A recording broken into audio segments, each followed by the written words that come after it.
Welcome everyone to a brand new Pokemon Go episode. Today it is all about Generation 2 Pokemon coming to Pokemon Go and which candies you guys should be saving to make sure you're fully prepped for the new Pokemon being added into the game. And if you watch this video, you will thank me when the Pokemon finally come around, because trust me, you'll be doing all the evolutions a lot quicker than all of your friends that were not prepared. So at the moment there's only the original 151 Pokemon within Pokemon Go, and even then some of the legendary Pokemon aren't even available yet. But Niantic, the developers of Pokemon Go, have already said that they're looking into introducing new Pokemon, which includes a Generation 2 Pokemon, into the app at a point in the very near future.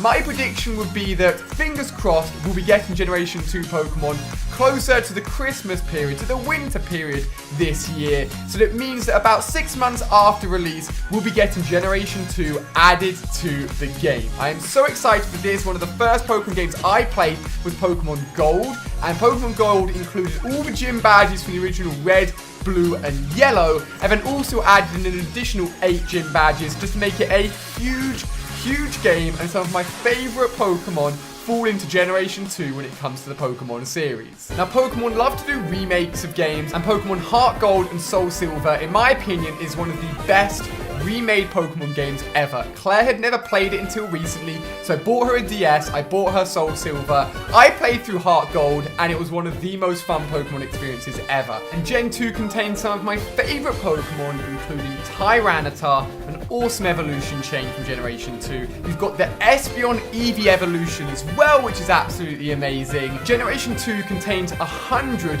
new additions to the Pokemon family. So now you guys know exactly what Gen 2 is and what to expect. So let's jump into how you can prepare for Generation 2 by kicking it off with baby Pokemon. The ability to breed Pokemon, get eggs, and hatch new Pokemon was introduced into Generation 2, and a lot of baby Pokemon were added in that evolve into Pokemon from Generation 1.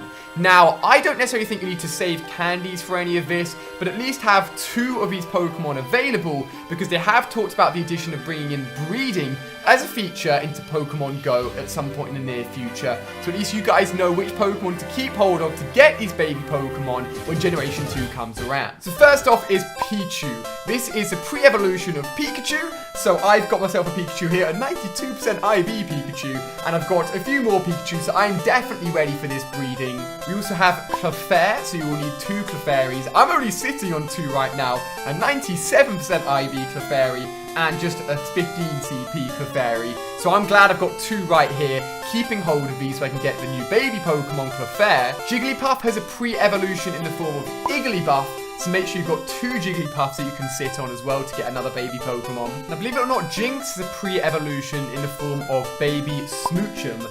Jinx is one of those Pokemon I've never really bothered with or cared too much for. I got one quite early on, but at least I'm sitting on 2 here, and it adds in a cool little evolution chain to the Jinx line. Now, one of the 2 awesome Pokemon in Gen 1 is Electabuzz. Electabuzz is awesome, pretty rare, pretty strong. You can get him from 10km eggs, and he gets a pre-evolution in the form of Elekid, who looks awesome, he looks badass. So hopefully you guys are sitting on 2 Electabuzzes, and assuming these Pokemon are done through breeding, you can get yourself Electakid. And on top of that is Magmar. I think Magmar and Electabuzz are just awesome. Magmar gets the pre-evolution baby Pokemon Magby, and I've got quite a few awesome Magmars here. So 2 great baby Pokemon. Hopefully you've got either a Magmar or an Electabuzz, either through 10k eggs or just found out in the wild, because they can be quite rare because you need those baby Pokemon for Gen 2. Now, this is one of the weirder baby Pokemon, and I'm not sure how it's going to be done. It's called Tyrogue, and it's basically a pre-evolution of both Hitmonlee and Hitmonchan, and also a Pokemon called Hitmontop. We'll talk about that a little bit later on. Now, I'm not too sure if this can be bred between both a Hitmonlee and a Hitmonchan, but I only have 1 Hitmonlee and 1 Hitmonchan. The first Hitmonchan I caught in LA last week, so I'm just going to keep hold of both of these guys and try and get a second version of both of them. But Tyrogue, not sure how it's going to work or how it's going to be done. It's going to be a very interesting baby Pokemon. But keep that in mind and make sure you've got some of the Hitmon family stored away. So those are all the baby Pokemon that are added into Generation 2. I reckon breeding will probably cost some candies as well. But just make sure you've got 2 of each of those Pokemon. Store up those candies. And I'll keep you guys updated as we find out more about breeding and how it's going to be implemented into Pokemon Go. So now let's move on to Pokemon that you should be keeping keeping the candies for because they have an additional evolution in Generation 2.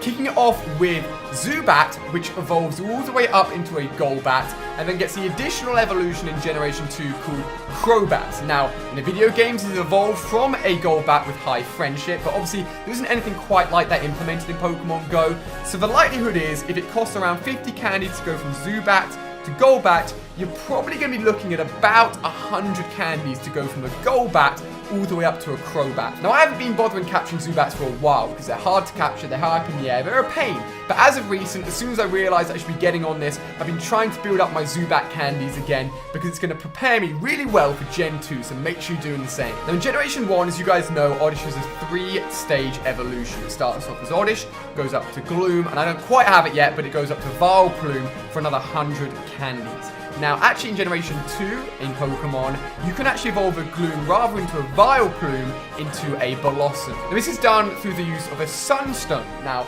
there aren't any such items at the moment within Pokemon Go, but I feel like with all these additional evolutions we're about to go through with you guys, items are definitely going to have to be added in some form, most likely through the drops in Pokestops to allow for these different evolutions. Now, I'm sitting on 100 candies, but I still want to do the Vileplume evolution, so I will probably have to get myself another 100 candies if I want to evolve a Gloom into a different direction and send it off into the Blossom Generation 2 Pokemon. Now, as I said, with that Gloom needing a Sunstone, there's many more Pokemon that need additional items that aren't in the game at the moment. One of them being this evolution right here. So as we know, we can get Poliwag, we can turn it all the way up into a Poliwhirl, and then turn it all the way up into a Poliwrath, which I've done so already. However, if we go back to the Poliwhirl evolution, they add in an evolution into Gen 2 called Politoed, which can go from a Poliwhirl while being traded with a King's Rock being held. So assuming they add in King's Rock as an item into the game, or maybe simply just get an option into which direction you evolve a Pokemon, the Poliwhirl will evolve into this brand new Politoed evolution, which I also think will need 100 candies. So I've got 73 here, I'm well on my way to being able to do that, but make sure you're grabbing as many of those Poliwags as possible to get ready. So that King's Rock that's needed in the Pokemon games to evolve a Poliwhirl into a Politoed is also needed for another evolution, and this is to turn the Slowpoke into a Slow King. It's an awesome evolution. It means that you can turn it into something completely different, rather than, as you can see here, I believe it's actually a Shelder which is attached onto its tail. It attaches onto its head, and it looks pretty crazy. Now, I think this is going to need maybe 75 candies. I know at the moment nothing costs 75, but I think jumping all the way up to 100 on an evolution that at the moment only costs 50 to go to a Slowbro is a little bit expensive, but it means that it's sort of in the middle ground, you know what I mean? So I don't quite have enough candies right now. 29 is a little bit low, so I'm going to keep on grinding up the Slowpokes. But the Slow King is a really cool evolution, and make sure you're keeping hold of these candies. Now, these two evolutions are awesome. They are Eevee evolutions. And as you guys know, there's loads of Eevee evolutions if you look across all of a generation of Pokemon games. In Pokemon Go, we only have, as you can see on screen here, Vaporeon, Jolteon, and Flareon. But with the addition of Generation 2, they also add in Espeon and Umbreon. Espeon is one of my favorite Eevee evolutions. So strong, so quick, absolutely amazing. Now, in the Pokemon games, you need to get an Eevee up to full happiness, which means just walking around with it in your party, giving it haircuts, things like that you can do in-game, and then leveling it up during daytime to get the Espeon, or during nighttime to get the Umbreon. Now, at the moment, there's no way of gauging happiness in Pokemon Go, so the only determining factor here in Pokemon Go is whether or not it's daytime or nighttime. Now, some of you guys may have picked up on the fact that around 7 PM in-app time, it'll go from daytime to nighttime. So obviously, there is a day and there is a nighttime built into the app, but at the moment, there's no way of gauging a happiness level for any Pokemon in the game. So we know that we can choose whether or not it's night or daytime, which is fantastic, but some additional element will have to be added into the Pokemon game to be able to choose your Espeon or Umbreon evolution. Now, I know all of the evolutions currently cost 25 candies, so I think it only makes sense to stick to that 25 candy rule for Eevee and make the Espeon and Umbreon evolutions at 25 each too. And with the ability to choose day or nighttime quite easily, we're just waiting for that final element, be it through happiness or through something else that I add into the game that means we can get the Umbreon and Espeon evolutions. I'm sitting here waiting to evolve this badass Eevee. I only have 14 candies, so I need to get a lot more Eevee candies before I can even get anything else new for Generation 2. But sit tight, hold on to those Eevees, because 2 more Eevee evolutions are coming in Gen 2, and they're awesome. Oh my god. So these 2 evolutions are some of the most exciting evolutions, in my opinion, from Generation 2. In the original Pokemon games in Gold and Silver, you were given a new item called a Metal Coat, and I'm pretty sure you were only given 1 per game. There were 2 evolutions that involved the Metal Coat in Pokemon Gold and Silver. The first one is Onix. As you can see, don't ask me how, I've got 109 Onix candies. I've just got a lot of Onix from eggs, and I've caught a decent amount in the wild as well. And in the Pokemon games, if you had an Onix holding a Metal Coat and you traded it, it'd turn into the badass, the amazing, the beautiful Steelix. Now, obviously at the moment, I've been talking about these additional items. We've had the King's Rock, we've had a Sunstone, we've now got Metal Coat. They're going to have to implement these things somehow if we want to get these evolutions added into the game. Now, I think 100 candies to evolve an Onix into a Steelix is very steep. So despite the fact I have 100 candies, I'm going to say that the evolution from an Onix to a Steelix will probably be closer to 50 candies. Whether or not you'll need that Metal Coat, we'll have to find out. But I did say there are 2 Pokemon that use this evolution, so let's talk about the second one as well. That's right, guys, it's none other than Scyther himself. I have a 91% IV Scyther that I hatched from an egg. He's an absolute badass. And again, if holding the Metal Coat, he was traded in the original Pokemon games, he would turn into a Sizzle.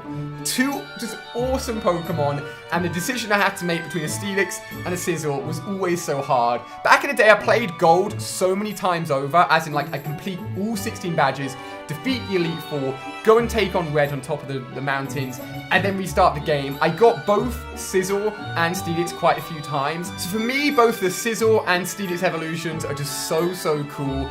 And I'm only sitting on 27 Scyther candies at the moment. I don't see very many in the wild at all, to be honest with you. They're even rarer than Onyxes, I find. But make sure you're building up these candies, because you're definitely going to need some. They're 2 rare Pokemon, but they have 2 awesome evolutions in Gen 2, so look forward to them. So this one's a big one. You're going to need a lot of candies, I'm pretty sure. As we know, in Gen 1, Horsey evolves into Seadra using 50 candies. And there's actually an additional 3rd evolution in Gen 2, and this is for Kingdra.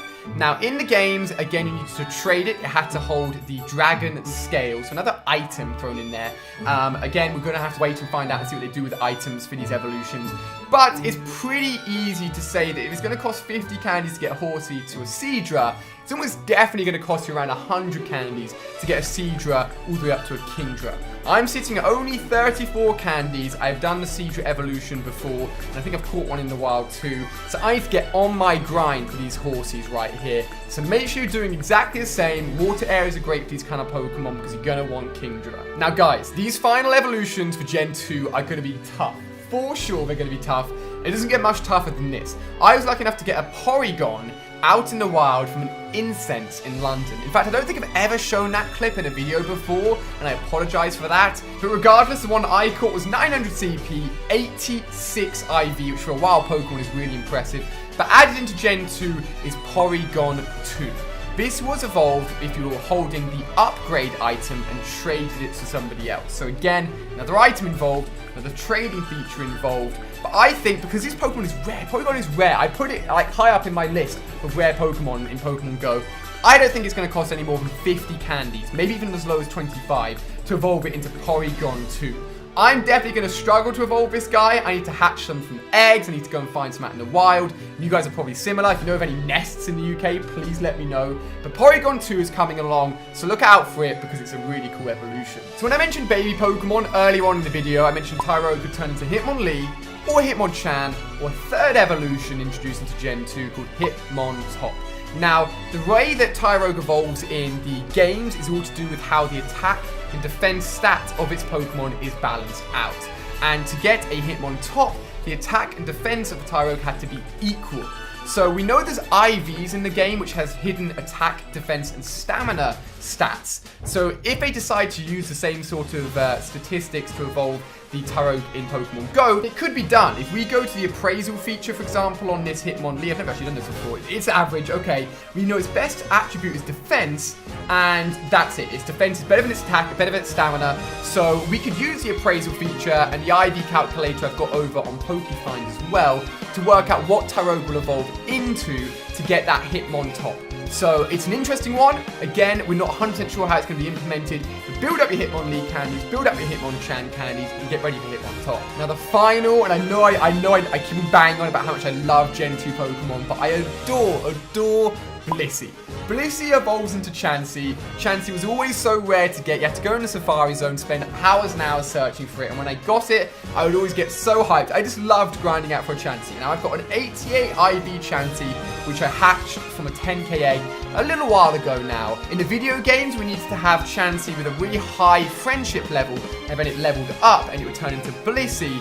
And as I said, at the moment, there's no way of calculating friendship levels. So I think you simply have to get around 50 candies from a Chansey to evolve it into the awesome Blissey. Blissey has so much HP, is a tank of a Pokemon, and is such an awesome addition to Gen 2. And that is the final Pokemon that you should be saving your candies for. So if you've hatched any Chanseys and you've gotten a little bit annoyed, don't worry, those candies can go to good use when Gen 2 comes around. Personally, never seen a Chansey in the wild. Claire caught one in LA, but I was out in a different place, so I completely missed it. So keep hold of this. Although it may not be the best Pokemon in the world at the moment, it can evolve, and it's awesome. I never thought I'd see the day when an Electabuzz appears nearby. Somebody's been listening to my Gen 2 Pokemon list and is excited for Electrokid.